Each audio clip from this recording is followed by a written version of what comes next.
심장 하나가 두 사람을 살릴 수도 두 사람을 동시에 잃게 만들 수도 있는 밤이었는데요. 문제는 누가 먼저 결정을 내리느냐였어요.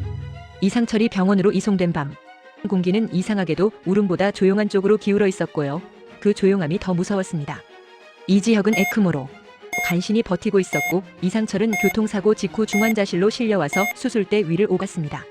가족들은 둘 중 한 사람이라도라는 문장을 입 밖으로 꺼내는 순간 그 문장이 곧바로 다른 한 사람을 버리는 말처럼 들릴까봐 서로의 눈을 피했어요. 김다정은 중환자실 앞 복도에서 숨을 고르지도 못한 채 손을 부들부들 떨었는데요. 눈물은 이미 다 흘린 얼굴이었고 대신 분노와 죄책감이 번갈아 올라오는 표정이었습니다. 내가 조금만 덜 흔들렸어도 지혁이 앞에서 그 말만 안 했어도 같은 말이 목구멍까지 차오르는데 이상철이 옆에 없으니 누구한테 화를 내야 할지도 모르는 거죠. 다정은 자꾸만 아버지가 병원으로 뛰어오다 사고가 난 게 내 탓인가로 결론을 내리려 했고 그 결론이 자신을 찢어놓는 걸 알면서도 멈추질 못했어요. 지은호는 숨이 턱까지 차올라서도 울지 않으려고 애를 썼습니다. 울면 무너질 것 같았거든요. 그는 중환자실 문 앞에서 스스로에게만 들리게 중얼거렸어요. 선배, 나 여기 있어. 나 맨날 온다 했잖아. 그러니까 지금도 그냥 버티기만 해요. 그러다 간호사가 보호자분 잠깐만요 하고 부르자 은호는 심장이 덜컥 내려앉았고요. 혹시 나쁜 소식인가 하는 생각이 아주 빠르게 머리를 긁고 지나갔습니다. 박성재는 그 와중에도 흔들리는 사람들의 중심에 서 있었는데요. 그가 들고 있던 건 지혁이 건넸던 종이의 기억이었습니다. 사후를 대비한 부탁이 적혀있던 그 종이, 그리고 그 뒤에 붙어있던 한마디. 성재야, 나 근데 살고 싶다. 성재는 그 문장을 떠올릴 때마다 미친 듯이 화가 났어요. 살고 싶다면서 왜 준비를 하냐고 다그치던 자신이 떠오르기도 했고 무엇보다 지금은 준비가 아니라 결정이 필요하다는 사실이 더 잔인하게 느껴졌습니다. 성재는 지은호에게 다가가 아주 낮은 목소리로 말했어요. 은호 씨, 괜찮아요? 그리고 바로 고쳐 말하죠. 미안, 너한테 괜찮냐고 묻는 게 말이 안 되지. 지은호는 눈을 크게 뜨고 성재를 봤습니다. 선배, 저 괜찮아야 해요. 제가 무너지면 선배도 무너질 거잖아요. 은호가 그렇게 말하는 순간 성재는 자기도 모르게 고개를 숙였고요. 그 한마디가 버텨야 하는 이유를 아주 현실적으로 꽂아버렸거든요. 그때 의사가 다정과 성재를 동시에 불렀습니다. 이지혁 환자분은 심장 기능이 더 떨어졌고 에크모는 시간을 버는 장치일 뿐이에요. 그리고 이상철 보호자분도 지금 상태가 좋지 않습니다. 의사는 단어를 조심해서 고르는데 그 조심이 오히려 공포를 키웠어요. 다정이 숨을 크게 들이마시고 묻습니다. 그러니까요, 선생님.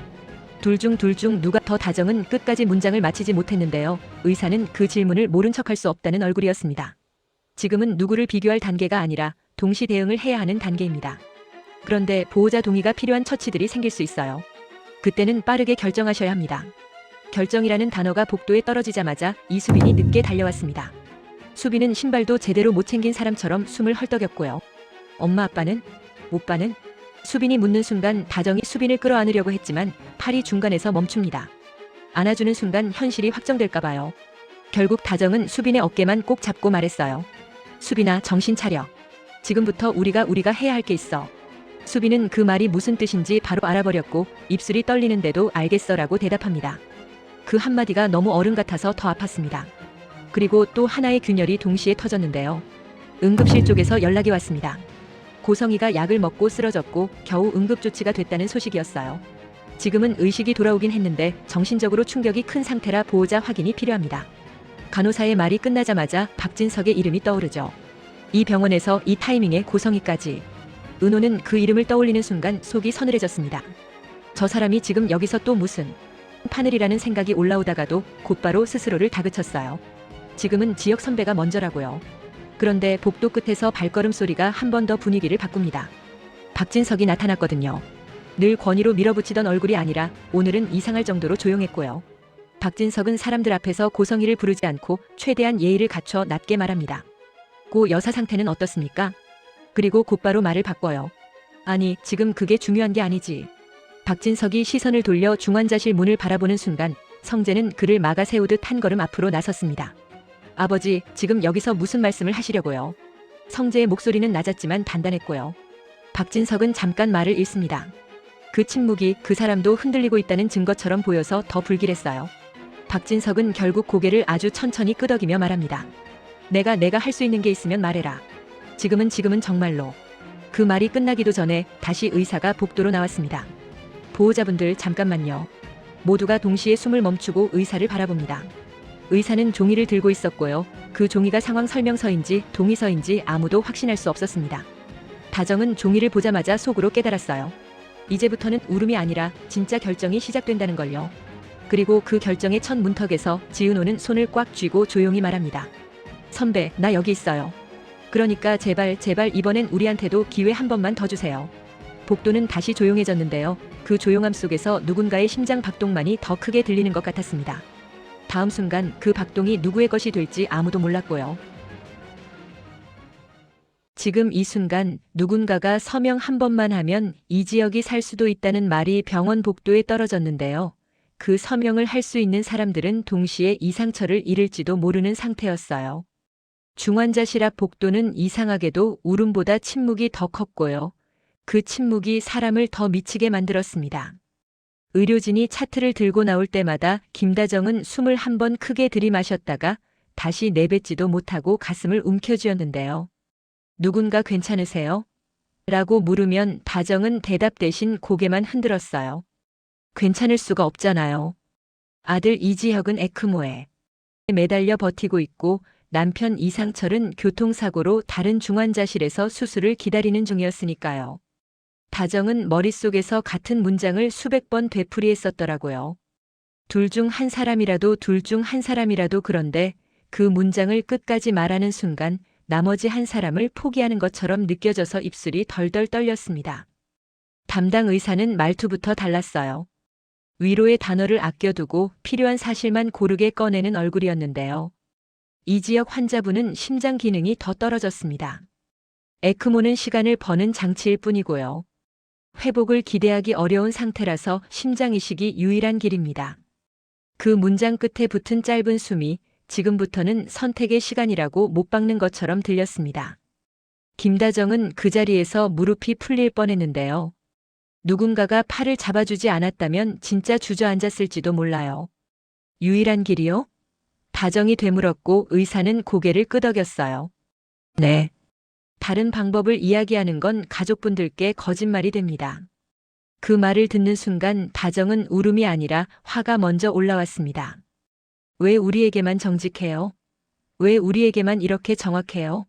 라는 억울함이요. 하지만 다정은 의사에게 화를 낼 수도 없었어요. 의사가 틀린 말을 한 게 아니니까요.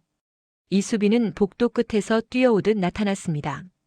수빈은 숨이 차서 목소리가 얇게 떨렸는데요. 그래도 눈은 이상하게 또렷했어요. 엄마, 오빠는요? 지금 오빠는요? 수빈이 그렇게 묻는 순간 다정은 수빈의 어깨를 붙잡고 싶었지만 손이 중간에서 멈췄습니다. 붙잡으면 무너질 것 같았거든요. 그래서 다정은 오히려 딱딱하게 말했어요. 수빈아, 오빠는 이식만이 길이래. 수빈은 그 말을 듣자마자 입술을 꽉 깨물었고요. 그 표정이 너무 어른 같아서 다정은 순간 더 미안해졌습니다. 수빈은 늘 밝고 계산도 빠른 아이였는데 지금은 계산을 해도 답이 안 나오는 문제를 앞에 둔 학생처럼 굳어버렸습니다. 그럼 누가 심장을 수빈이 끝까지 말하지 못하자 다정은 고개를 돌렸어요. 서로의 입에서 그 단어가 나오는 순간 이 상황이 진짜가 되어버릴 것 같았으니까요. 이지환도 왔습니다. 지환은 평소처럼 단단한 얼굴을 유지하려고 애쓰는데요. 눈밑이 이미 부서져 있었어요. 지환은 한참을 서 있다가 조용히 말했습니다. 엄마, 아빠는? 그 한마디가 복도를 다시 얼게 만들었어요. 다정은 지환을 보자마자 속으로 무너졌습니다. 아들의 위기 앞에서 남편의 위기까지 동시에 끌어안아야 하는 사람이 자신이라는 사실이 갑자기 실감났거든요. 다정은 결국 숨을 떨면서 말했습니다. 아빠도 위중해. 지금 수술 들어갈 수도 있대. 지환은 그 말에 고개를 아주 천천히 끄덕였고요. 단 한 번도 흔들리는 모습을 보이면 안 된다는 사람처럼 입술만 하얗게 질렸습니다. 그때 박성재가 다가왔습니다. 박성재는 늘처럼 감정을 숨기는 타입이지만 오늘은 숨겨지지 않았어요. 성재는 지혁이 남긴 부탁이 적힌 종이를 떠올릴 때마다 속이 뒤집혀서 대신 현실을 붙잡으려고 더 단단해졌습니다. 성재는 다정에게 조심스럽게 말했어요. 어머님, 지금은 선택을 늦추면 안 될 것 같습니다. 다정은 성재의 말에 날카롭게 반응할 뻔했는데요. 성재가 곧바로 한 발 물러섰습니다. 제가 어머님 마음을 안다고 말하는 건 거짓말입니다. 다만 지혁이가 살고 싶다고 했습니다. 성재가 그 말을 꺼내자 다정은 갑자기 눈물이 쏟아질 듯해서 고개를 숙였어요. 살고 싶다는 말이 왜 이렇게 잔인한지 다정은 이제야 알 것 같았거든요. 살고 싶다는 말은 결국 살지 못할 수도 있다는 전제 위에서만 나오니까요. 지은호는 복도 반대편에서 그 말을 듣고 있었습니다. 은호는 손을 꽉 쥐고 있었는데 손톱이 손바닥에 박힐 만큼 힘이 들어가 있었어요. 은호는 성재를 보며 억지로 목소리를 붙여 말했는데요. 선배, 저 지금 무너질 수가 없어요. 은호가 박성재를 부를 때는 늘 선배였고 그 호칭이 오늘은 더 절박하게 들렸습니다. 성재는 은호에게 고개를 끄덕이며 낮게 말했어요. 응. 버텨야 해. 지금은 버티는 게 내가 할 수 있는 최선이야. 그 말은 위로이면서 동시에 명령처럼 들렸고 은호는 그 명령에 기대어 겨우 숨을 쉬었습니다. 그런데 의료진이 다시 나왔습니다. 이번에는 더 빠르게, 더 건조하게요. 지역 환자분은 혈압이 불안정합니다. 지금 이식 대기 상태 유지가 최우선인데 중간에 상태가 더 나빠지면 바로 조치가 필요해요. 다정은 그 순간 무의식적으로 그럼 지금 당장 뭘 해야 하는데요? 라고 물었고요. 의사는 말을 고르지 않았습니다. 현실적으로 말씀드리면 기증자 매칭이 언제 될지 아무도 장담 못합니다. 가족분들은 기적을 붙잡고 계시겠지만 의료진은 시간을 계산해야 해요. 기적과 시간이라는 단어가 부딪히자 복도의 공기가 찢어지는 느낌이었습니다. 다정은 기적을 믿고 싶었어요. 이상철이 늘 말하던 것처럼요. 세상엔 기적도 있어라고요. 하지만 다정은 동시에 현실을 너무 잘 알았습니다. 아이가 아플 때마다 약봉투를 보고 수치를 보고 의사의 표정을 읽는 법을 익혀온 사람이라서요. 그래서 다정은 믿고 싶다와 알고 있다 사이에서 갈라져 버렸고 그 갈라진 틈에서 죄책감이 다시 올라왔습니다. 내가 기적을 믿으면 혹시 준비를 게을리하는 건 아닐까? 내가 현실을 말하면 혹시 그게 포기가 되는 건 아닐까? 바로 그때 다른 중환자실에서 호출이 왔습니다. 이상철 쪽 의료진이었고요. 지금 이상철 환자분 수술 들어갑니다. 보호자분 설명 들으러 오셔야 합니다. 다정은 그 말을 듣는 순간 진짜로 심장이 멎는 것 같았어요. 이제는 지역 쪽을 떠나야 하고 상철 쪽으로 가야 하는데요. 다정은 발이 떨어지지 않았습니다. 한쪽을 택하는 것 같아서요. 그런데 이수빈이 다정의 팔을 잡았습니다. 수빈은 울면서도 아주 또렷하게 말했어요. 엄마 다녀와. 내가 오빠 여기 지킬게. 다정은 그 말을 듣고 더 울컥했는데요. 동시에 수빈이 어른이 된 얼굴로 버티고 있다는 사실이 가슴을 찔렀습니다. 지완도 한 발 앞으로 나와 말했어요. 엄마 가요. 여긴 내가 있어. 지완은 흔들리면서도 흔들리지 않는 척했는데 그 척이 너무 아파서 다정은 고개만 끄덕였습니다. 다정이 상철 수술 설명을 들으러 가는 길 복도는 더 차가워졌습니다. 지역의 상태가 더 나빠지면 연락이 올 거고 상철의 수술이 잘못되면 또 연락이 올 텐데라는 생각이 다정을 미치게 했어요. 다정은 스스로에게 계속 말했어요. 둘 다 살릴 거야. 둘 다. 그런데 그 문장을 끝까지 말할수록 현실이 더 잔인하게 반박하는 것 같았습니다. 상철 쪽 의사는 단정했습니다. 출혈이 많고 전신 상태가 좋지 않습니다. 최선을 다하겠지만 가능성을 장담할 수 없습니다. 다정은 그 말을 듣는 순간 기적이 아니라 선택이라는 단어가 목구멍에서 다시 떠올랐어요. 다정은 입술을 떨면서도 그럼 저는 뭘 해야 해요? 라고 물었습니다. 의사는 짧게 말했어요. 지금은 동의가 필요합니다. 그리고 이후에도 빠른 결정이 필요할 수 있습니다. 다정은 펜을 잡았는데요. 손이 너무 떨려서 글자가 제대로 써지지 않았습니다. 그 떨림 속에서 다정은 문득 이상철의 목소리를 떠올렸어요. 정신 차려. 이상철은 늘 고지식했고 늘 원칙을 말했고 늘 버티라고 했는데요. 그 사람이 지금은 원칙도 버팀도 다 잃어버릴 만큼 위중하다는 사실이 다정을 무너뜨렸습니다. 다정은 결국 서명을 하고 펜을 내려놓으면서 속으로 중얼거렸어요. 상철 씨, 제발 제발 버텨줘. 지혁이도 당신도. 그 사이 중환자실 복도에 남은 지은호는 박성재를 잠깐 바라봤습니다. 은호는 작게 말했어요. 선배, 혹시 기증자 빨리 잡히는 방법 같은 건 없어요? 은호의 질문은 너무 현실적이라서 오히려 더 절박했습니다. 성재는 잠깐 눈을 감았다가 은호를 똑바로 보며 말했어요. 없어.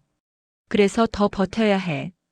그리고 내가 여기 있는 게 지혁이한테는 진짜 도움이 돼. 은호는 그 말을 듣고 고개를 끄덕였는데요. 마음속에서는 내가 도움이 되면 뭐해, 심장이 없으면 끝인데라는 생각이 또 올라왔습니다. 그 생각을 누르려고 은호는 스스로에게 말했어요. 지금은 버티는 게 최선. 그때 중환자실 문이 열리고 의료진이 다시 나왔습니다. 이번엔 표정이 더 급했어요. 보호자분들 준비하셔야 합니다. 그 말 한마디로 복도에 있던 사람들의 눈빛이 동시에 바뀌었습니다. 누군가는 지역의 악화로, 누군가는 상철의 수술로, 누군가는 둘 중 한 사람이라도라는 문장으로요. 그리고 그 순간부터 이 가족의 이야기는 더 이상 울고 버티는 단계가 아니었습니까? 다. 누군가의 결정이 누군가의 삶을 살릴 수도 있고 동시에 누군가의 삶을 끝낼 수도 있는 단계로 넘어가고 있었거든요. 아버지가 뇌사 판정 문턱에 들어섰다는 말이 떨어지는 순간 이지혁의 심장이 기다릴 시간부터 먼저 끝나겠다는 경고처럼 들렸는데요. 이상철의 상태가 갑자기 꺾였다는 연락이 오자 김다정의 얼굴이 먼저 하얗게 식었습니다. 다정은 이지혁이 있는 중환자실 앞에서 겨우 버티고 있었는데 또 다른 중환자실에서 지금 보호자 오셔야 합니다라는 말이 들리면 사람 마음이 어떻게 버텨지겠어요. 다정은 발을 때려다가도 다시 멈추고 멈추려다가도 다시 움직였는데요. 그러다 결국 자기 자신에게 화가 나서 속으로 소리쳤습니다. 왜 나는 지금도 선택을 해야 하지? 박성재는 그때 다정의 팔을 조심스럽게 받쳐줬는데요. 성재도 눈이 빨갰지만 지금 무너질 수는 없다는 표정이었습니다. 어머님, 제가 여기 지킬게요. 어머님은 이상철 아버님 쪽으로 가셔야 해요. 성재가 그렇게 말하자 다정은 그제야 고개를 끄덕였고요. 다정의 발걸음이 복도 끝으로 사라지는 동안 지은호는 중환자실 문 앞에서 손을 모아 쥐고 서 있었습니다. 지은호는 울지 않았는데요. 울면 그 울음이 이지혁에게 마지막 준비처럼 닿을까봐 두려웠거든요. 이상철 쪽 중환자실에서 마주한 의사 얼굴은 더 단단했습니다. 의사는 말을 돌리지 않았고 다정의 심장만 더 거칠게 뛰게 만들었어요. 출혈도 문제지만 뇌 손상 가능성이 큽니다. 의식 회복 가능성을 장담하기 어렵고요. 다정은 그 자리에서 귀가 멍해졌는데요. 장담할 수 없다라는 말이 희망을 묻어야 한다는 뜻으로 들릴 때가 있잖아요. 다정은 숨을 들이마셨다가 떨리는 목소리로 물었습니다. 선생님, 그러면 뇌사 그쪽까지 갈 수도 있다는 건가요? 의사는 잠깐 시선을 피했다가 다시 다정의 눈을 봤습니다. 지금은 가능성이 커졌다는 단계입니다. 가족분들이 받아들이기 힘드시겠지만 준비는 필요합니다. 의사가 준비라고 말하는 순간 다정의 머릿속에는 이지혁의 얼굴이 같이 떠올랐습니다. 에크모로 버티는 이지혁, 나 살고 싶다던 이지혁, 그리고 그 옆에서 기적도 있다고 말하던 이상철. 다정은 그 두 사람을 같은 문장 안에 넣는 게 너무 잔인하다고 느꼈어요. 한 사람의 죽음이 다른 사람의 삶이 되는 이야기, 그런 건 드라마에서나 가능한 줄 알았는데요. 지금은 다정의 발밑에서 그 이야기가 현실로 자라나고 있었습니다. 다정이 복도로 나오자마자 이수빈과 이지환이 달려왔습니다.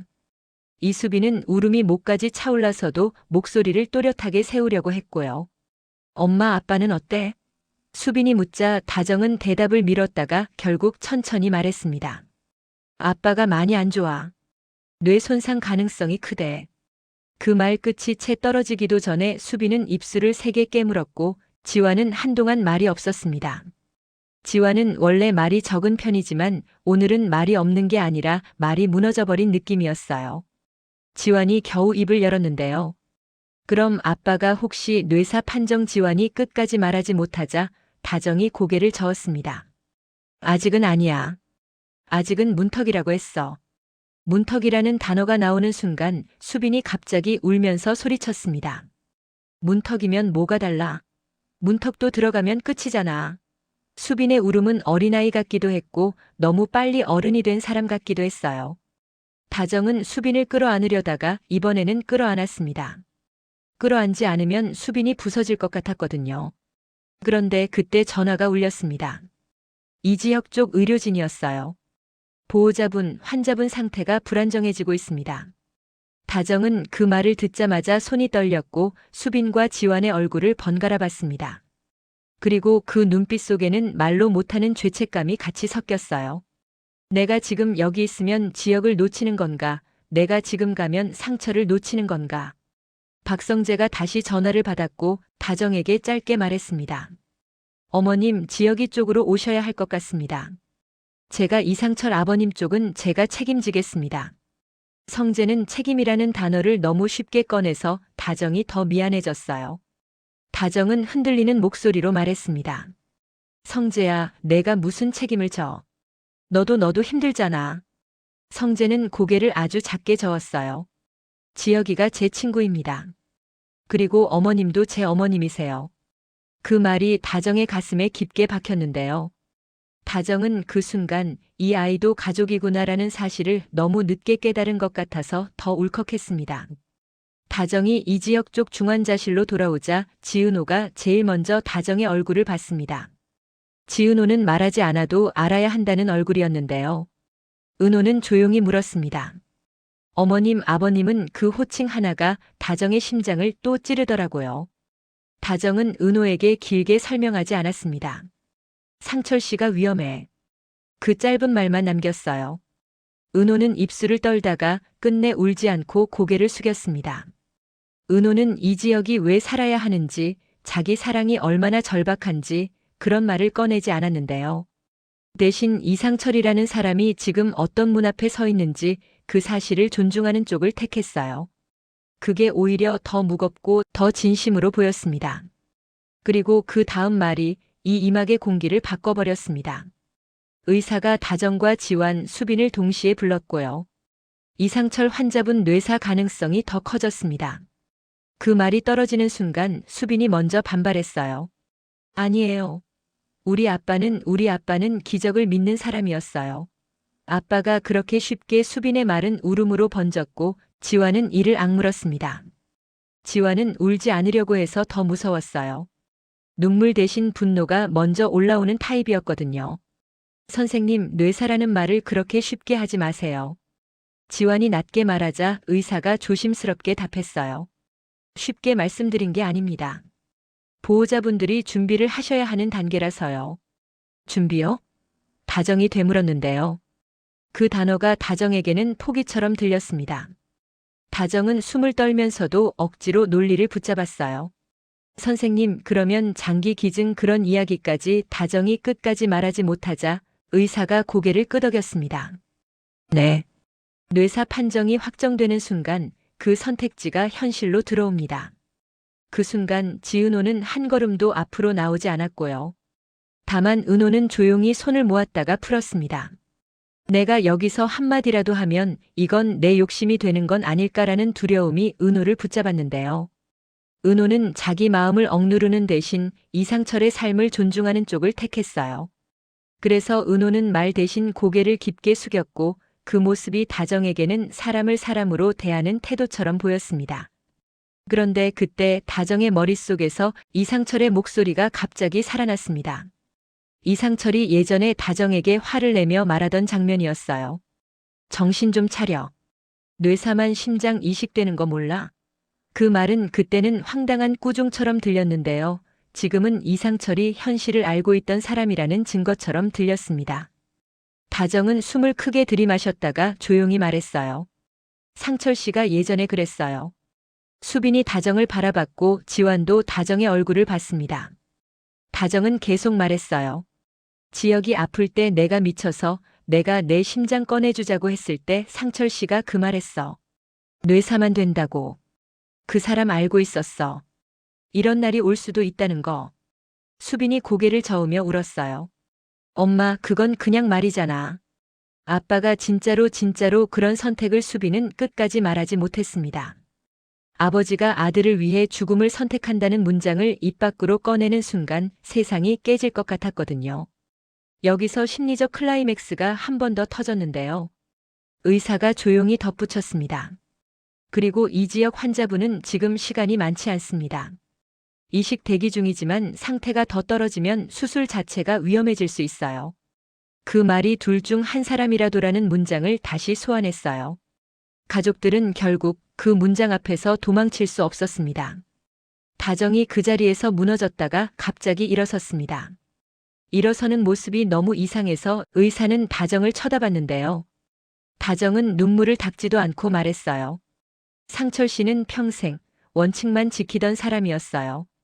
고지식하게 정직하게 자식 앞에서 약한 소리 안 하려고 다정의 목소리가 떨리더니 갑자기 단단해졌어요. 그 사람 뜻이 뭔지 이제는 내가 알아요. 수빈이 울면서 소리쳤습니다. 엄마가 뭘 알아? 아빠가 지금 누워있는데. 다정은 수빈을 바라보며 조용히 말했어요. 그래서 알아. 누워있어도 그 사람은 지혁이 살리라고 할 사람이야. 지환이 처음으로 눈물을 흘렸는데요. 지환은 울면서도 악물고 말했습니다. 엄마, 그건 아빠를 죽이는 선택이야.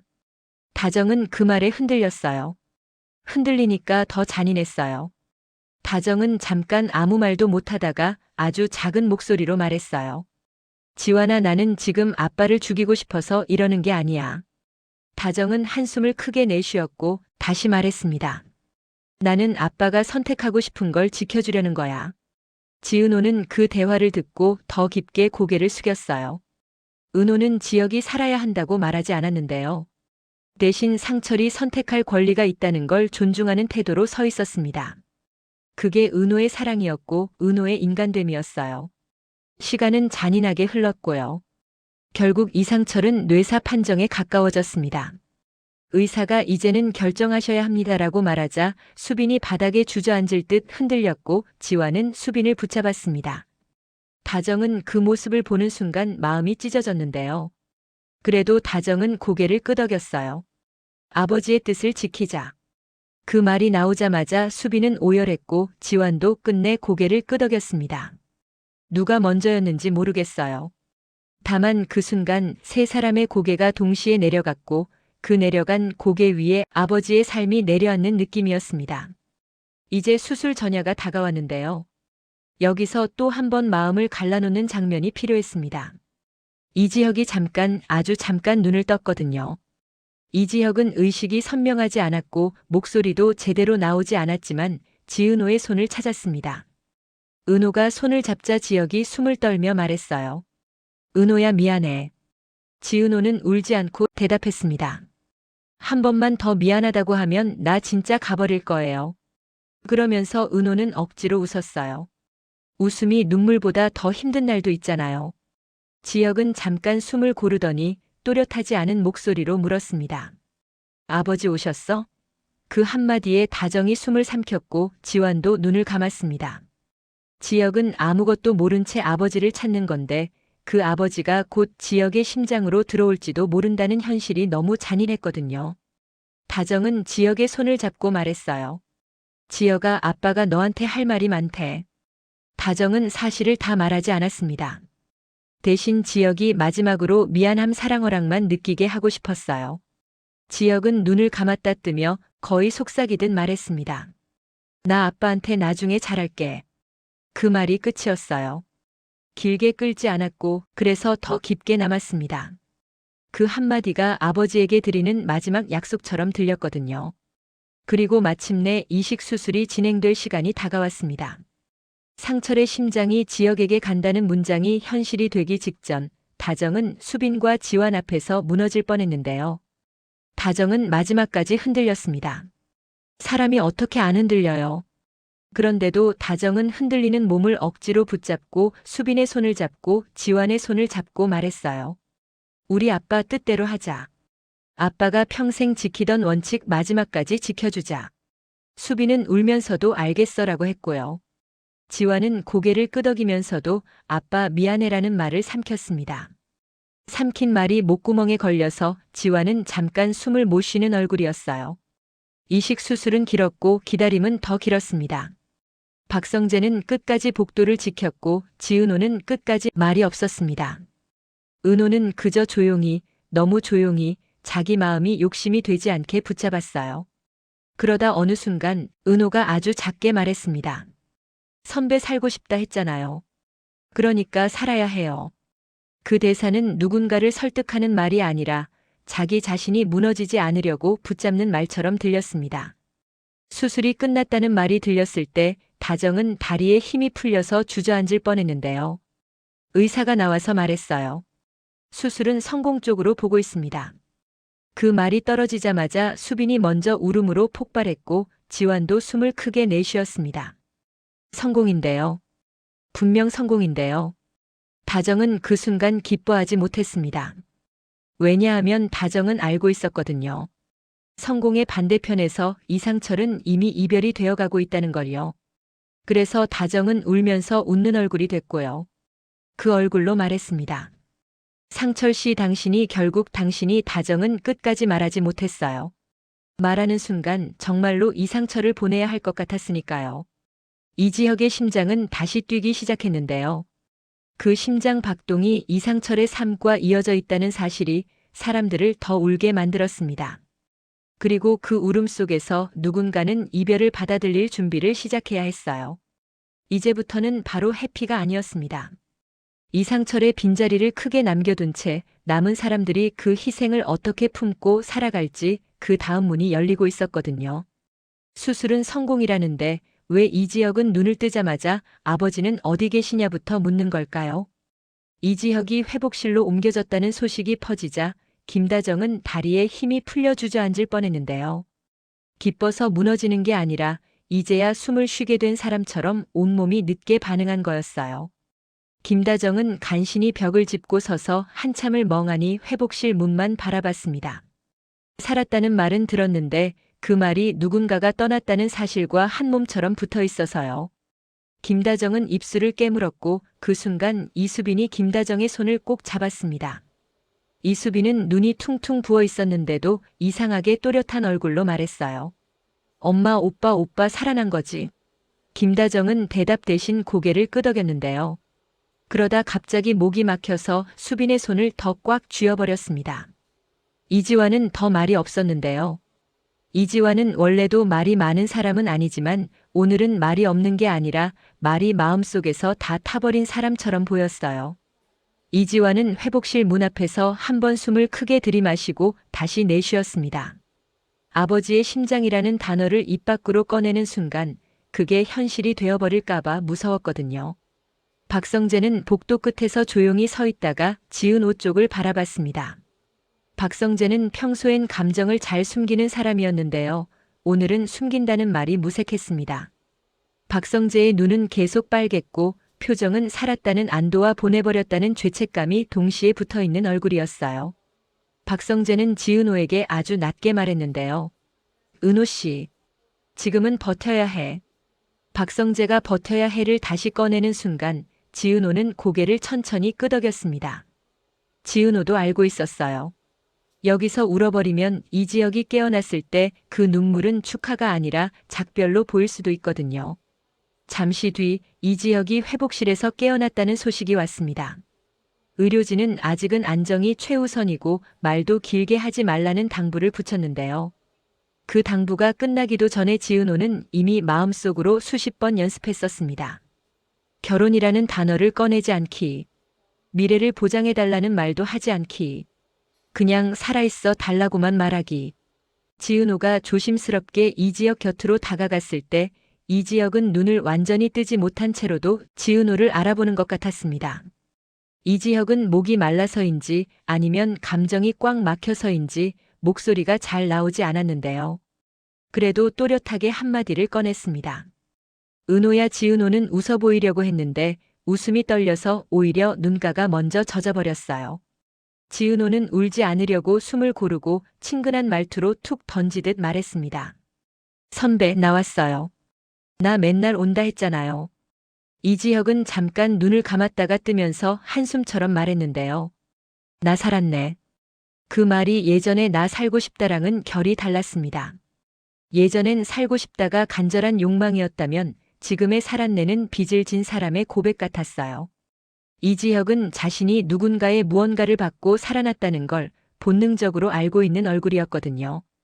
그래서 이지혁은 곧바로 그 질문을 던졌습니다. 아버지는? 그 질문이 나오는 순간 지은호는 숨이 멎는 것 같았는데요. 지은호는 끝까지 이유를 말하지 않으려고 했습니다. 지은호가 선배가 살아야 하는 이유가 같은 말을 꺼내는 순간 이상철의 선택이 누군가의 로맨스로 소비될까봐 두려웠거든요. 지은호는 대신 이상철을 한 사람으로 존중하는 방식으로 대답했어요. 지은호는 잠깐 시선을 내리고 고개를 아주 깊게 숙였습니다. 말보다 깊은 고개였는데요. 그 고개 하나로 이지혁은 대강을 알아채는 것 같았습니다. 이지혁은 입술을 떨었고 눈가가 젖었는데요. 그 눈물이 흘러내리기 전에 이지혁은 아주 짧게 말했습니다. 내가 살아서. 그리고 그 뒤 문장이 이어졌어요. 예전 같으면 살고 싶다로 끝났을 텐데 지금은 달랐습니다. 살아서 해야 할 게 있네. 지은호는 그 말이 너무 이지혁답다고 느껴서 오히려 마음이 놓였어요. 이지혁은 늘 책임과 선택을 싫어하면서도 막상 선택 앞에서는 도망치지 못하는 사람이었거든요.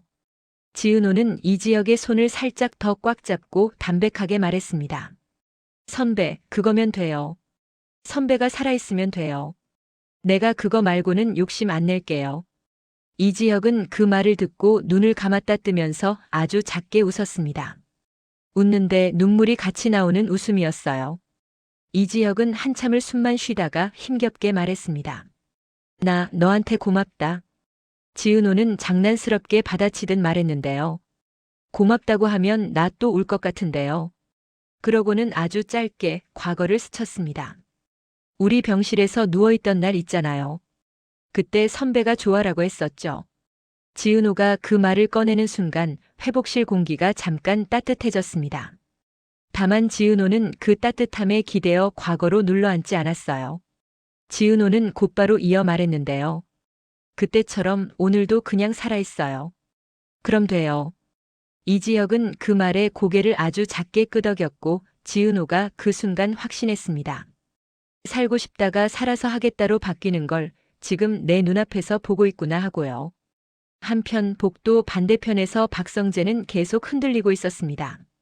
박성재는 이지혁을 살렸다는 안도에 잠깐 숨을 쉬었다가도 곧바로 이상철을 보내는 선택에 자신도 동의했다는 사실이 죄책감처럼 올라왔어요. 박성재는 속으로 계속 되뇌었을 겁니다. 내가 무슨 자격으로, 내가 왜 여기서 중심을 잡는 척했지. 이수빈은 그런 박성재를 알아봤습니다. 이수빈은 원래도 감정에 빠른 사람이지만 더 빠른 건 결심이었는데요. 이수빈은 박성재 앞에 서서 울어버릴 것 같은 목소리를 억지로 다잡아 말했습니다.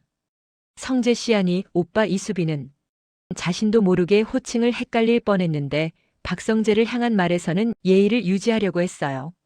오빠, 지금 오빠가 무너지면 안 돼요. 박성재는 고개를 저으며 말했는데요. 수빈아, 나나 괜찮아. 그런데 그 괜찮아가 하나도 괜찮아 보이지 않았습니다. 박성재는 입술을 떨면서 거의 자기 자신에게 하소연하듯 말했어요. 내가 뭘 했길래 왜 나는 이렇게 사람을 지키는 척만 하고. 이수빈은 그 말을 듣고 한 발 더 가까이 갔습니다. 그리고 이수빈은 주저하지 않고 말했어요. 오빠, 도망치지 마요. 지금은 죄책감으로 벌 받는 게 아니라 살아남은 사람들이 해야 할 걸 해야 하는 시간이에요. 그 말이 박성재를 찔렀습니다. 박성재는 지혁에게도 이상철에게도 김다정에게도 늘 현실로 버티게 만드는 역할을 해왔는데요. 정작 자기 현실은 죄책감으로 도망치고 싶었겠죠. 박성재는 숨을 크게 내쉬고 마침내 고백했습니다. 나 이제 도망치지 않을게. 박성재의 그 말은 사랑 고백이라기보다 삶에 대한 선언처럼 들렸습니다. 이수빈은 눈물을 닦지도 않은 채로 아주 단단하게 말했어요. 나도요. 나도 선배 선택할 거예요. 내가 선택한 사람이 선배예요. 이수빈이 그렇게 말하는 순간 주변에 있던 김다정이 이수빈을 바라봤고 이지환도 그쪽을 봤습니다. 반대가 아니라 이상하게도 인정이 먼저 깔리는 분위기였는데요. 김다정은 울면서도 고개를 끄덕였습니다. 이 집이 오늘 잃은 게 너무 커서 남은 사람들의 손을 이제는 놓치고 싶지 않다는 얼굴이었어요. 박성재는 그제야 이수빈을 제대로 바라봤습니다. 박성재는 한참을 말이 없더니 조용히 답했어요. 그래, 그럼 나 더 잘할게. 내가 여기서 무너지면 너도 같이 무너지니까. 이수빈은 그 말에 고개를 끄덕였고 그 고개에는 이제 숨기지 않겠다는 확정이 들어 있었습니다. 한편 박영나와 이지환의 이야기는 더 담백하게 흘러갔는데요. 박영나는 이미 자신의 길을 걷고 있었습니다. 박영나는 웹툰 작업 이야기를 하다가도 오늘은 말을 줄였어요. 오늘은 꿈보다 사람이 먼저인 날이었거든요. 박영나는 이지환을 바라보며 조용히 물었습니다. 이제 어떻게 할 거야? 이지환은 잠깐 망설였는데요. 이지환의 망설임은 사랑이냐 일이냐 같은 단순한 갈림이 아니었습니다. 이지환은 그동안 누군가의 운전기사, 누군가의 보디가드, 누군가의 보호자로 살았고 그 역할이 자신을 살게도 했지만 동시에 자신을 비워버렸다는 걸 이제야 깨닫는 얼굴이었어요. 이지환은 낮게 말했습니다. 나 이제 보호자로만 살고 싶지 않아. 이지환이 그 말을 꺼내자 박영란은 아무 말 없이 고개를 끄덕였어요. 박영란은 이미 작가로서 자기 삶을 세우는 법을 배우고 있었고 그래서 이지환의 선언이 얼마나 어려운지 알았거든요. 이지환은 숨을 고르고 더 분명하게 말했습니다. 내가 내 이름으로 살게. 아버지가 그랬잖아. 원칙 지키고 정직하게 나도 그렇게. 이지환이 이상철을 꺼내는 순간 박영란의 눈가도 살짝 젖었습니다. 박영란은 과한 고백을 하지 않았어요. 대신 딱 한마디만 했습니다. 그럼 같이 가자. 같이 가자라는 말은 사랑 고백 같기도 하고 동료 선언 같기도 했는데요. 두 사람에게는 그게 가장 맞는 말이었습니다. 박영란은 자신의 길을 이미 걷고 있었고 이지환은 이제부터 자기 길을 걸으려는 사람이었으니까요. 둘은 서로를 끌어당기지 않았고 대신 나란히 서는 쪽을 택했습니다. 그게 오늘 같은 날에는 더 큰 약속처럼 느껴졌습니다. 이 세 커플의 정리가 병원 복도를 조금씩 바꿔놓았는데요. 묘하게도 비극이 다 끝나지 않았는데도 사람들은 아주 잠깐 숨을 쉬게 됐습니다. 심리적 클라이맥스는 여기서 또 한 번 올라왔습니다. 이지혁이 회복실에서 다시 한마디를 더 꺼냈거든요. 이지혁은 지은호의 손을 놓지 않은 채로 아주 작은 목소리로 말했습니다. 은호야, 나 살아서 아버지한테 부끄럽지 않게 살게. 그 말은 살겠다가 아니라 살아내겠다였고요. 지은호는 그 말에 고개를 끄덕이며 답했습니다. 선배, 그럼 돼요. 진짜로. 선배가 살아있으면 나머지는 같이 하면 되잖아요. 그 가치라는 단어가 병원 전체를 잠깐 따뜻하게 만들었습니다. 김다정은 멀리서 그 장면을 보고 울었고 이수빈은 박성재의 손을 꼭 잡았고 이지환은 박영나와 눈을 맞췄습니다. 누군가는 떠났는데요. 그 떠난 사람의 선택이 남은 사람들의 도망치지 않겠다는 결심으로 이어지고 있었습니다. 그리고 그 결심이야말로 이상철이 마지막으로 남긴 가장 큰 유산처럼 보였는데요. 이제 남은 건 그 유산을 어떻게 후에 화려한 날들로 기억하지, 이 모든 것은 그들의 의지에 달렸습니다. 고성이가 눈을 뜨긴 떴는데요. 그 눈빛이 살았다가 아니라 세상이 꺼졌다 쪽이라면 박진석은 그걸 어떻게 책임져야 할까요? 응급실 소식은 병원 전체를 한 번 더 흔들어 놨습니다. 이상철의 수술과 이지혁의 이식, 김다정의 결단과 이수빈 이지환의 오열이 한꺼번에 지나간 밤이었는데요. 그 와중에 고성이가 약을 먹고 쓰러졌다는 소식까지 겹치니 사람들은 잠깐 이게 끝인가 싶은 공포를 마주했었더라고요. 하지만 고성이는 일단 생명은 건졌습니다. 의료진은 위세척과 응급조치로 급한 고비는 넘겼다고 말했고 박진석은 그 말을 듣는 순간 아주 짧게 숨을 내쉬었습니다. 숨을 내쉰다는 게 곧 안도는 아니었는데요. 박진석은 그때부터가 진짜 시작이라는 걸 본능적으로 알고 있었습니다. 살아난 고성이가 다시 그 악착 같은 눈으로, 다시 그 계산 빠른 입으로 또 다른 판을 벌일지도 모른다는 두려움도 있었고요. 동시에 그 반대의 두려움, 그러니까 살아났는데도 돌아오지 못하면 어떡하지라는 낯선 공포도 같이 올라왔습니다. 깨어났습니다. 그런데 그 깨어남이 우리가 아는 깨어남이 아니었어요. 고성이는 눈을 뜨고도 아무데도 초점을 맞추지 못했는데요. 누가 성혜 씨라고 불러도, 누가 사모님 들리세요? 라고 물어도 고성희의 시선은 유리창밖 어딘가에 걸려있는 것처럼 멍했습니다. 손끝도 가만히, 입술도 가만히, 숨만 겨우 쉬고 있었어요. 응급실 특유의 분주한 소리 속에서도 고성희는 마치 소리 자체를 못 듣는 사람처럼 고요했는데요. 그 고요가 오히려 사람을 더 무섭게 했습니다. 간호사가 박진석에게 물었습니다. 보호자분이시죠? 환자분이 지금 대화가 잘 안 되고 정서적으로도 불안정해 보여서요. 박진석은 보호자라는 단어가 목에 걸렸습니다. 고성희는 법적으로는 여전히 아내였고 그걸 이용해 박진석을 협박하고 여론전을 벌이기도 했는데요. 정작 이런 상황이 되니 보호자라는 단어는 권리 같지가 않고 짐처럼 느껴졌습니다. 박진석은 잠깐 눈을 감았다가 뜨며 대답했어요. 예, 내가 보호자입니다. 그 말은 담담한 척했지만 속은 갈라지고 있었습니다. 박진석은 고성희에게 가까이 다가갔는데요. 고성희는 박진석을 봐도 반응이 없었습니다. 박진석은 그게 더 화가 나기도 했어요. 지금이라도 소리를 질러, 지금이라도 나를 원망해, 그래야 내가 너를 미워할 수 있잖아 같은 마음이요. 그런데 고성희는 미움도 분노도 억울함도 꺼내지 못하는 상태처럼 보였고 그게 박진석을 더 잔인하게 만들었습니다. 박진석은 속으로 생각했었겠죠. 내가 벌을 주려고 벌인 판이 이 사람의 정신까지 꺾어버렸나? 의사는 박진석에게 조심스럽게 설명했는데요. 생명은 안정됐지만 지금은 정신적 충격이 심해 보입니다. 해리 반응이나 무감각 상태처럼 보여요. 자살 시도 이후에는 흔히 나타날 수 있고요. 위험도 평가가 필요합니다. 박진석은 해리라는 단어를 이해하려고 애쓰다가 결국 포기했어요. 이해가 아니라 현실이 더 급했거든요. 박진석은 묻습니다. 그러면 어떻게 해야 합니까? 의사는 단정하게 말했어요. 정신과 협진이 필요하고 보호병동 입원도 고려해야 합니다. 지금 상태로는 혼자 두면 위험합니다. 여기서 심리적 클라이맥스가 한번 올라옵니다. 박진석은 그 말이 고성희를 다시 자신이 통제할 수 있는 공간으로 넣어라처럼 들릴까봐 잠깐 몸이 굳었어요. 고성희는 평생을 통제로 살았던 사람이었고 박진석도 통제로 기업과 가족을 운영해온 사람이었는데요. 이제 고성희가 보호병동으로 들어간다는 건 권력 싸움의 결말이 아니라 삶의 결말처럼 느껴졌습니다. 박진석은 그때 처음으로 이 싸움이 이기고 지는 싸움이 아니라 사람을 남기는 싸움이었다는 걸 실감했을지도 모르겠습니다. 고성희는 결국 정신과 진료를 거쳐 보호병동 입원이 결정됩니다. 병동이라는 단어는 그 자체로 사람을 움츠러들게 하는데요.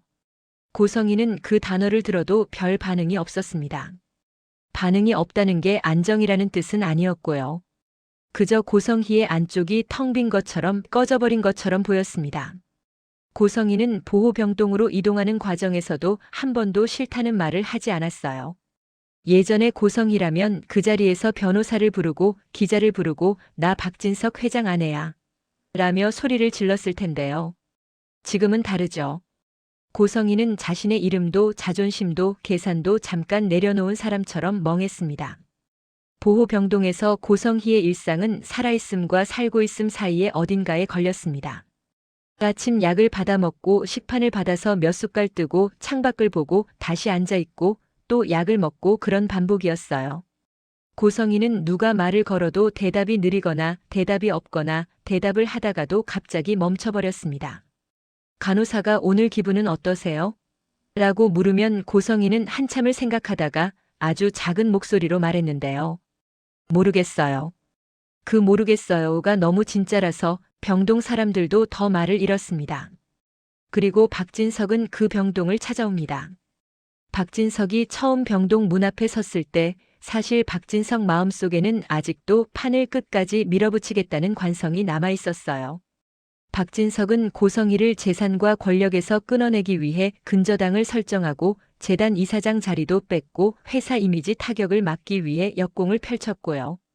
박진석은 그 과정에서 스스로에게 말했었을 겁니다. 나는 이 사람을 벌주는 게 아니라 질서를 세우는 거다. 그런데 병동에서 고성희를 마주하는 순간 박진석은 승리감이 아니라 자책을 먼저 느끼게 됩니다. 고성희의 멍한 눈빛이 박진석을 쳐다보지도 않는데요. 그 눈빛이 패배한 악역의 눈빛이 아니라 무너진 인간의 눈빛이라서요. 박진석은 그 눈빛을 보는 순간 머릿속에 떠오른 말이 있었습니다. 목표를 갖지 말라니까. 예전에 박진석이 고성희를 조롱하듯 던졌던 말 고성희가 진짜 이렇게 살라는 거구나라고 절망하게 만들었던 말이요. 그 말이 지금은 박진석 자신에게 돌아와 꽂혔습니다. 내가 이 사람을 여기까지 밀어붙였나. 박진석은 병실이 아니라 병동의 작은 면회 공간에서 고성희 앞에 앉습니다. 박진석은 고성희를 이름으로 함부로 부르지 않았습니다. 박진석은 늘 호칭과 예의로 상대를 제압하던 사람이기도 했거든요. 고 여사 박진석이 조용히 부르자 고성희는 천천히 눈을 돌렸습니다. 고성희는 박진석을 보긴 봤는데요. 그 눈에는 원망도 도발도 계산도 없었습니다. 그게 박진석을 더 불안하게 만들었어요. 박진석은 입을 열었다 닫았다가 결국 말합니다. 당신 왜 이렇게까지 했어?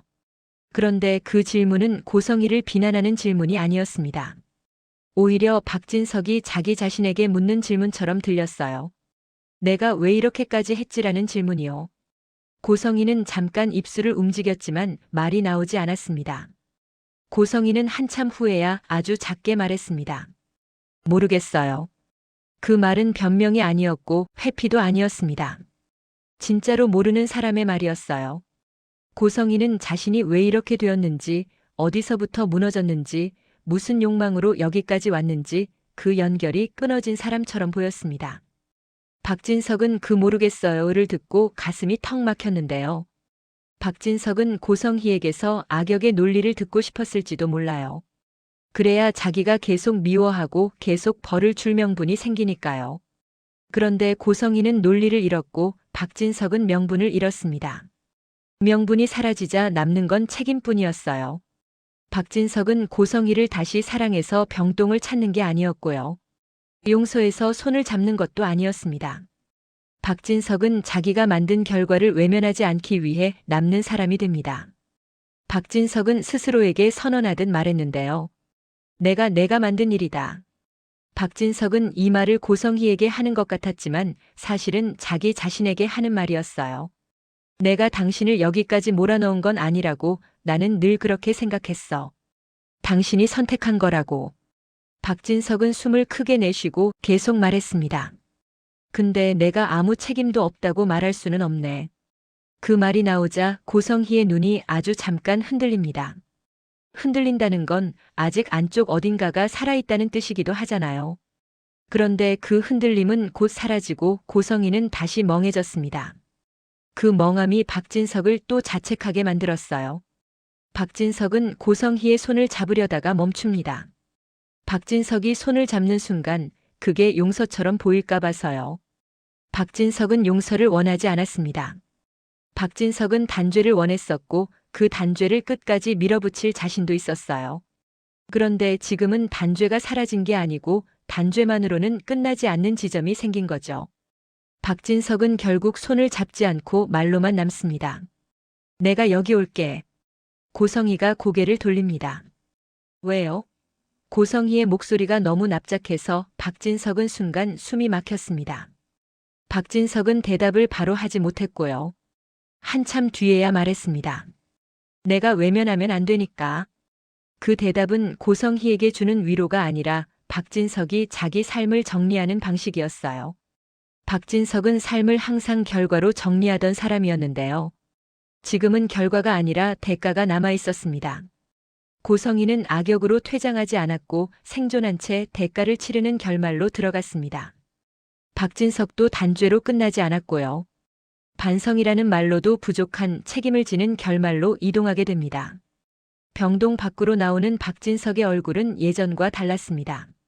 예전에 박진석은 회장으로서, 아버지로서 승자처럼 서 있는 얼굴이었는데요. 지금은 사람 하나를 무너뜨린 결과 앞에서 서 있는 얼굴. 시간이 흘러 몇 달이 지났어 상철의 집문을 여는 순간 다들 동시에 멈칫한 이유가 하나 있었는데요. 여기엔 아직도 그 사람의 숨이 남아있는 것 같았거든요. 상철의 집은 그대로였습니다.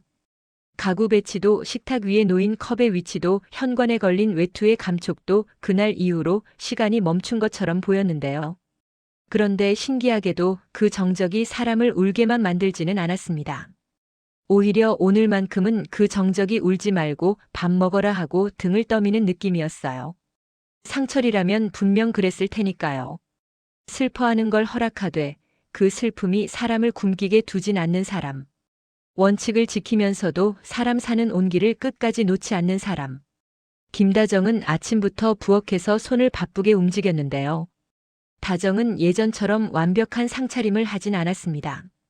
상철이 원하던 건 화려한 상이 아니라 사람들이 서로 눈 맞추고 밥드는 온기라는 걸 이제는 알게 됐거든요. 다정은 국을 끓이다가 문득 멈추고 한참을 냄비를 바라봤습니다. 그 사이로 이지혁의 발소리가 들렸어요. 이지혁은 완치 같은 말로 포장될 정도로 멀쩡하진 않았습니다. 아직 약도 챙겨야 했고 무리하면 숨이 가빠지는 날도 있었고요. 하지만 이지혁은 분명히 일상으로 돌아갈 수 있는 회복 쪽으로 왔습니다. 그리고 무엇보다 이지혁은 예전보다 눈빛이 달라졌는데요. 살고 싶다로 버티던 눈이 아니라 살아서 하겠다로 버티는 눈이었습니다. 이지혁은 부엌 문 앞에서 다정을 바라보다가 조용히 말했어요. 엄마, 나 도울까? 그 한마디가 다정을 울컥하게 만들었습니다. 상철이 살아있었다면 아마 그 장면 하나로도 마음이 놓였을 것 같았거든요. 다정은 울음을 삼키며 웃었습니다. 도와. 근데 너는 앉아서 쉬어. 내가 서 있으면 내가 더 불안해. 다정이 그렇게 말하자 지혁은 알겠어 하고 순순히 물러났는데요. 예전의 지혁이라면 고집을 부렸을 텐데 이제는 다정의 불안을 이해로 받아들이는 사람이 되어 있었습니다. 이수빈과 이지환도 곧 도착했습니다. 이수빈은 밝은 척 먼저 웃었는데요. 웃음이 자연스러워서 오히려 더 마음이 아팠습니다. 슬픔을 덮는 웃음이 아니라 슬픔을 품은 웃음이었거든요. 이수빈은 현관에서 신발을 벗다가 잠깐 멈추고 중얼거렸습니다. 아빠 신발장 그대로네. 이지환은 그 말에 대답을 하지 않았는데요. 대신 조용히 손을 뻗어 신발장을 한번 쓸어내렸습니다. 이지환은 말보다 손이 먼저인 사람이 됐습니다. 상철이 떠난 뒤 이지환은 보호자 역할과 기사 역할에만 갇히지 않겠다고 했었고 실제로 조금씩 자기 일을 찾아가고 있었는데요. 그래도 집에 들어오면 이지환은 여전히 아들로 돌아오는 것 같았습니다. 지은호가 마지막으로 들어왔습니다. 지은호는 상철의 집 앞에서 한번 숨을 고르고 문을 열었는데요. 그 잠깐의 멈춤이 지은호의 마음을 보여줬습니다. 지은호는 상철을 자기 인생에 깊이 들어온 어른으로 존중했었고 그래서 이 집에 들어오는 순간에도 마음가짐이 달랐습니다. 지은호는 안으로 들어오며 조용히 말했어요. 어머님, 저 왔어요. 김다정은 지은호를 보자마자 순간적으로 사돈 같은 말이 목 끝까지 올라왔다가 내려갔습니다. 다정은 결혼 같은 단어를 앞세우지 않기로 지은호가 그렇게 담백하게 버티는 걸 존중하기로 마음먹었거든요. 대신 다정은 웃으며 말했습니다. 왔니? 손 씻고 밥부터 먹자. 그 말이 오늘의 톤을 확정해줬습니다. 울음이 아니라 밥. 장례식이 아니라 사람 사는 온기. 박성재와 박영나도 자연스럽게 합류했습니다. 박성재는 여전히 조심스러웠는데요. 박성재는 이 집에서 친구이면서도 가족의 경계에 있는 사람이라 늘 한 발 물러서는 습관이 있었거든요. 그런데 이수빈이 박성재를 끌어당기듯 말했어요. 오빠 들어와요. 오늘은 숨지 말고. 이수빈이 오빠라고 부르는 그 호칭이 어쩐지 상철이 듣는다면 그래, 이제 도망치지 마라 하고 웃었을 것 같았습니다. 박성재는 결국 고개를 끄덕이고 들어왔습니다. 박성재는 이수빈과 관계를 숨기지 않겠다고 했었고 오늘은 그 결심이 조용한 안정으로 자리 잡는 날이었어요. 박영란은 손에 작은 봉투를 들고 왔는데요. 박영란은 봉투를 부엌에 두며 말했습니다. 어머님, 이거 그냥 과일 조금 샀어요. 박영란은 과하게 울지도 과하게 밝지도 않았습니다. 박영란은 작가로서의 길을 걸으면서 감정의 균형을 배운 사람처럼 보였고요. 이지환은 박영란을 보자 잠깐 눈빛이 부드러워졌습니다. 둘은 사랑해 같은 말 대신 같이 가자로 합류한 사람들이었으니까요. 이지환은 박영란의 봉투를 받아 부엌으로 옮겨주며 짧게 말했습니다. 고마워. 박영란은 그 한마디로 충분하다는 듯 고개를 끄덕였습니다. 식탁에 사람들이 다 앉자 잠깐의 침묵이 흘렀습니다. 그 침묵은 불편한 침묵이 아니라 다들 같은 사람을 떠올리는 침묵이었어요. 이지혁이 숟가락을 들었다가 멈췄는데요. 이지혁은 그 순간 내 심장이 여기서 뛴다는 사실을 느끼는 얼굴이었습니다. 이지혁은 눈을 내리깔았다가 천천히 숨을 들이마시고 내쉬었어요. 그리고 지은호가 그걸 알아차렸습니다. 지은호는 이지혁의 손등 위에 자기 손을 살짝 얹어줬는데요. 크게 위로하지도 않았고 크게 다짐하지도 않았습니다. 그냥 여기 있어라는 온도만 남겼어요. 김다정이 먼저 밥을 퍼주며 말했습니다. 먹자. 오늘은 그냥 먹자.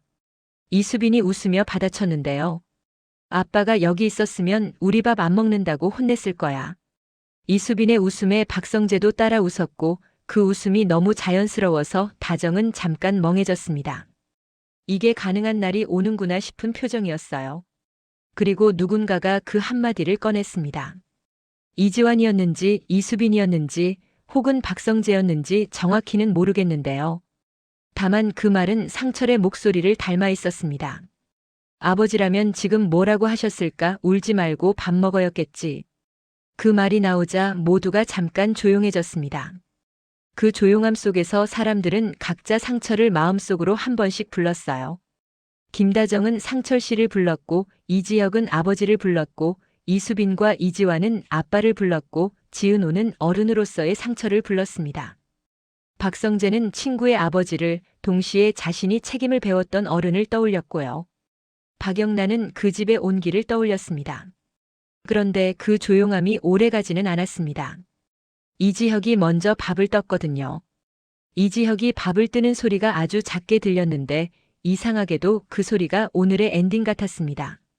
상철이 남긴 건 완벽한 결말이 아니라 다시 밥을 뜨는 삶이라는 걸 보여주는 소리였어요. 이수빈이 말했습니다. 오빠, 천천히 먹어. 무리하지 말고. 이지혁은 웃으며 답했어요. 알았어. 나 이제 무리 안 해. 그 말은 단순히 몸에 대한 약속만이 아니었습니다. 이지혁은 이제 삶을 대하는 방식 자체를 바꾸겠다는 사람이 되어 있었어요. 지은호가 그 말을 듣고 조용히 웃었는데요. 지은호는 결혼 같은 단어를 꺼내지 않았습니다. 대신 지은호는 아주 담백하게 말했어요. 선배, 그냥 살아있어요. 그럼 돼요. 마지막으로 식탁 위의 대화가 다시 살아났습니다. 박성재가 농담처럼 말했는데요. 아버님이 계셨으면 저한테도 반찬 더 먹으라고 하셨을 것 같아요. 김다정이 웃으며 답했습니다. 그랬지. 당신은 말라서 안 된다면서. 그 웃음 속에서 다들 잠깐씩 숨을 쉬었습니다. 상실은 사라지지 않았는데요. 다만 그 상실을 안고도 사람들은 다시 웃는 법을 배우고 있었습니다. 그리고 그 순간 이지혁은 조용히 숨을 내쉬었고요. 그 숨소리 사이로 심장 박동 같은 리듬이 느껴지는 듯 했는데요. 그 리듬이 꼭 상철이 남긴 삶의 증거처럼 들렸습니다. 화려한 날들이란 모든 것이 완벽해서 오는 날들이 아니라 상실을 안고도 다시 밥을 뜨고 웃는 날들이라는 의미로요. 그렇게 상철의 집은 울음이 아니라 온기로, 장례식이 아니라 식사로 끝을 맺었습니다.